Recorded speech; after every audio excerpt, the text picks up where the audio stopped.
NES or Master System, which was the greatest? Let's find out. Now how I'm going to do this is, in each of these categories, the points will be divided as 50 points for the winner, or it's a draw, 25, and at the end with the most amount of points is crowned the greatest console. Now the reason there's been such a huge delay in the last episode and this episode was, the first one was kind of a pilot. I wasn't sure, I had this idea about comparing consoles in their generations together or a generation apart, because for me it's not about capabilities, it's what was done with them, not what they can do. And that's what I found fascinating by comparing these consoles, just comparing mainly the raw facts with a very little personal opinion put into it. And making another episode of this was probably the second biggest request I've ever had on YouTube, the first being how do you make your episodes. And I got a lot of hate for the last one I did, or the first one I did, but most of the comments were pretty positive, and I had so many people asking me to make another one of these. Because of you, I'm making this. So here we go. There are 7 categories. You got the look of the machine, the controller, collectability, the graphics, sound, medium, and impact on gaming. So let's go for the look of the machine. Now unfortunately I haven't got an original Master System, but I have a Master System 2 and I have an original NES. Now the NES is an interesting system because of the fact of the video game crash. It could not be sold as a conventional console, hence the term home entertainment system, and why it acts more like a VCR where you put your cartridges in. It's not a practical design, but it looks amazing. It's got a lot of charm to it. Whereas the Master System, not really this one, but the original one, it looks okay for Sega's first attempt at a console. It looks alright. It's got its own charm, but out of these two, I think we can all agree this one is the best. Now onto the second category, controller.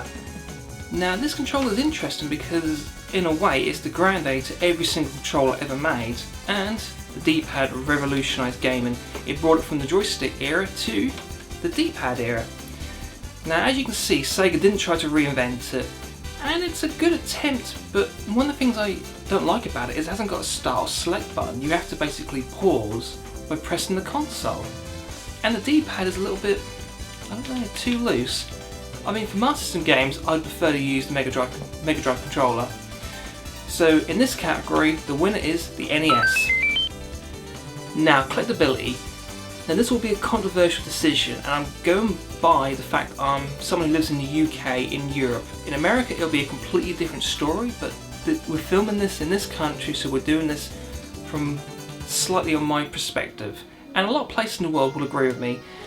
The NES is a great system to collect for, but in this country, because of the fact it was a player when it came out, but it wasn't the biggest player. I mean, we were still using 8-bit computers, and you could buy tapes for, well, it was pocket money gaming, whereas the cartridges cost an absolute fortune.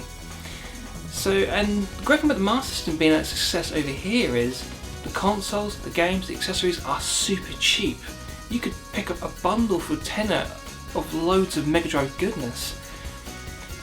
I mean, I've gotten into collecting for the NES in the last few years, and it is a bit expensive. It's difficult to find games that are cheap, but having a shelf full of NES carts is a really satisfying feeling.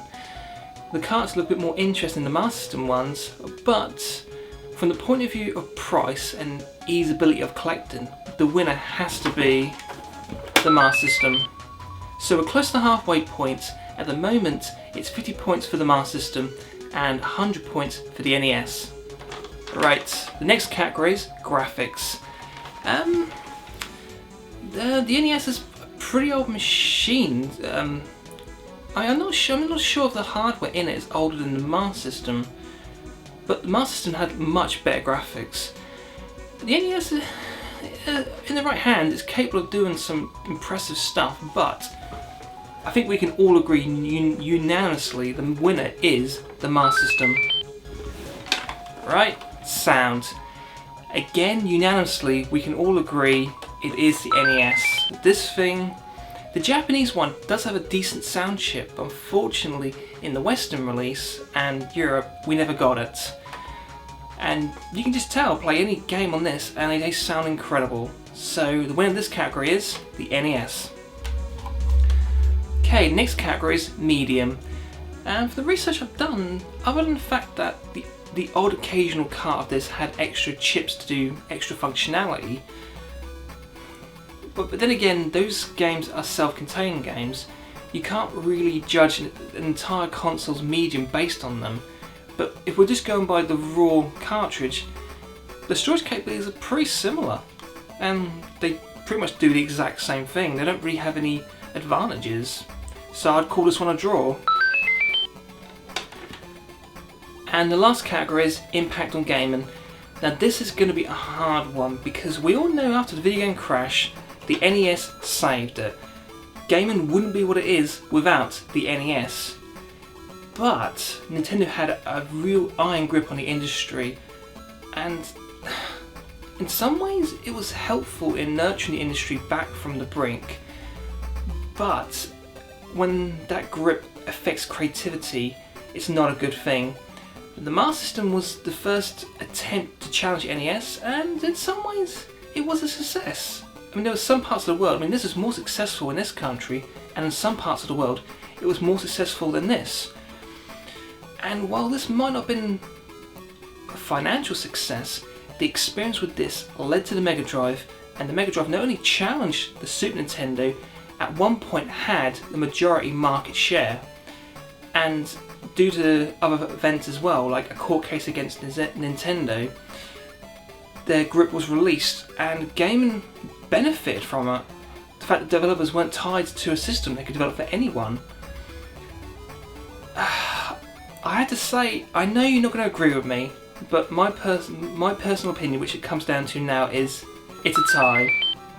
So here are the end results. The Master System got 150 and the NES got 200. As much as I like the Master System, and I'll be honest with you, I have far more of a nostalgic connection to the Master System. I mean, I didn't grow up with an NES. I've only got into the NES in the last few years. So, I mean, I'm a huge fan of this. But by going by the facts, the NES was the winner. What do you think? Did you enjoy this episode? Would you like to see more? Did you think it was fair? Let me know what you think. Let me know what you want next episode to be. Leave comments down below. Thank you for watching, and see you next time.